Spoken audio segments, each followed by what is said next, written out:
Čovjek je sam sjedio na tlu i prosio. Bježe slijep, od rođenja sunca nikad nije vidio.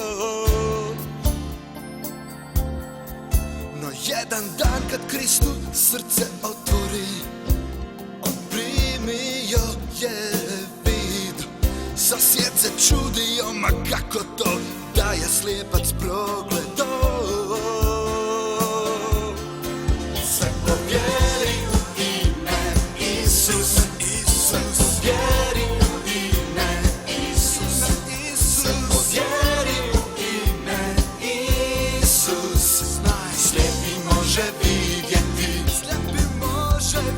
gluhi može pročuti, hromi može ustati.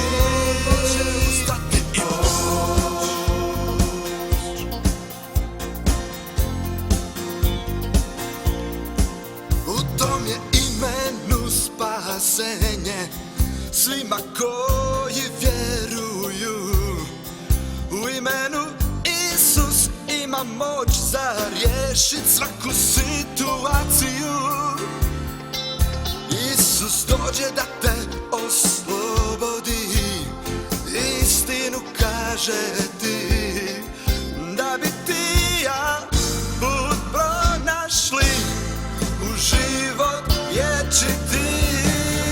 Sve povjeri u ime Isus, sve povjeri u ime Isus, sve povjeri u ime Isus. Slijepi može vidjeti, gluhi može pročuti, hromi može ustati.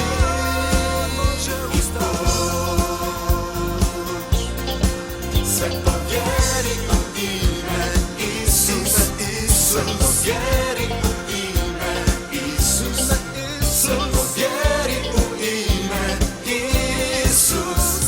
Slijepi može vidjeti,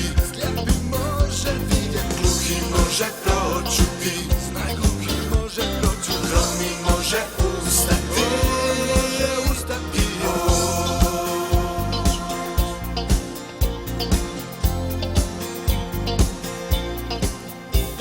Ni u kom drugom spasenja nema, samo u Isusu.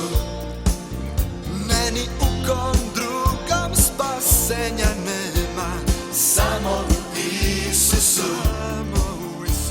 Samo u Isusu, u Isusu.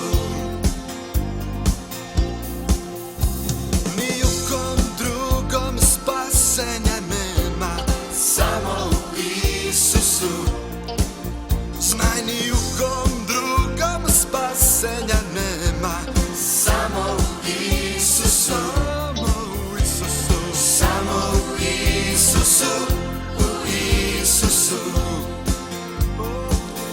Budi siguran, ni u kom drugom spasenja nema, samo u Isusu. Samo u Isusu. Ne, ni u kom drugom spasenja nema, samo u Isusu. Samo u Isusu. Samo u Isusu, u Isusu. Samo u Isusu. Samo u Isusu, u Isusu.